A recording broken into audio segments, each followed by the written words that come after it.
नमस्कार, स्वागत है आपका न्यूज बायोस्कोप में। इस वक्त की तमाम खबरों के साथ मैं हूं आसिया। रूस के राष्ट्रपति ने यूक्रेन के खिलाफ सैन्य कार्रवाई का आदेश दे दिया है। यूक्रेन की राजधानी कीव समेत अलग अलग जगहों पर धमाके हुए हैं। इन धमाकों के बीच अमेरिका के राष्ट्रपति जो बाइडेन का बड़ा बयान है। उन्होंने कहा कि इस जंग के लिए रूस के राष्ट्रपति व्लादिमीर पुतिन जिम्मेदार होंगे। वहीं संयुक्त राष्ट्र महासचिव ने रूस के राष्ट्रपति से अपील करते हुए कहा है कि अपने सैनिकों को रोकें।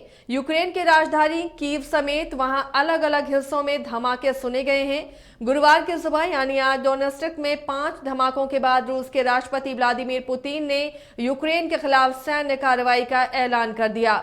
जिस डोनेट्स्क में 5 धमाके हुए वहां उन 2 इलाकों में से एक है जिन्हें रूस ने नए देश के रूप में मान्यता दे दी है। इससे पहले डोनेट्स्क में मौजूद अलगाववादियों ने रूस से मदद की मांग की थी।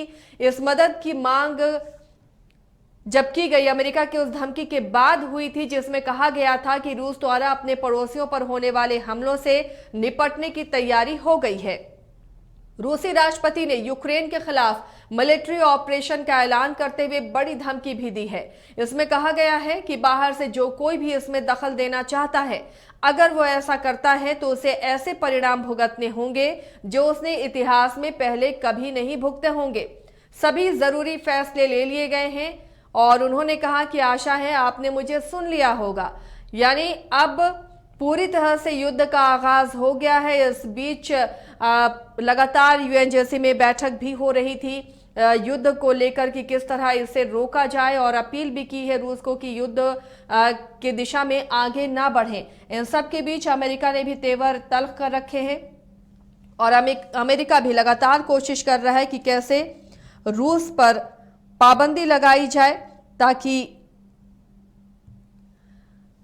जो युद्ध है वो रुक सके। और यूक्रेन को हर संभव मदद का आश्वासन भी अमेरिका दे रहा है। लेकिन उन सब के बीच आज युद्ध के आगाज के बाद यूक्रेन के लोग भी डरे सहमे हैं। वहां पर आपात स्थिति लगा दी गई है और तमाम नागरिकों को युद्ध के लिए तैयार रहने को कहा गया है। और यह भी कहा गया कि जरूरत पड़ेगी तो देश का हर नागरिक सैनिक होगा और उसे सेना में शामिल किया जाएगा जो युद्ध में देश के लिए लड़ेगा।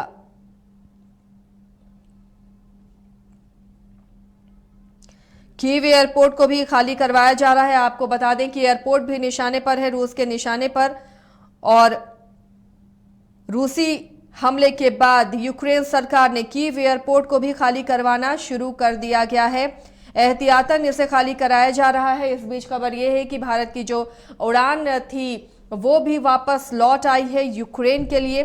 संयुक्त राष्ट्र में रूस के प्रतिनिधि ने कहा कि राष्ट्रपति पुतिन द्वारा घोषित विशेष अभियान यूक्रेन के लोगों की रक्षा के लिए है जो वर्षों से पीड़ित हैं और हमारा लक्ष्य यूक्रेन को रणसंहार से मुक्त करना है।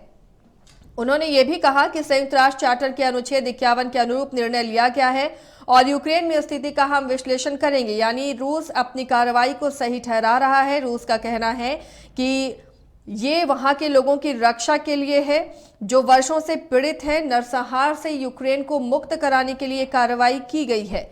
रूस द्वारा जंग के ऐलान के बाद यूक्रेन के पूर्वी बंदरगाह शहर मरियुपोल में शक्तिशाली विस्फोटों की आवाज सुनी गई है। यूक्रेन के विदेश मंत्री दिमित्रो कुलेबा ने कहा है कि यूक्रेन अपना बचाव करेगा और जीतेगा भी।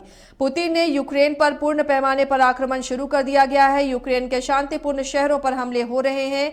यूक्रेन कह रहा है कि ये आक्रामकता का युद्ध है। दुनिया पुतिन को रोक सकती है और दुनिया को रोकना भी चाहिए। अब कार्रवाई करने का समय है।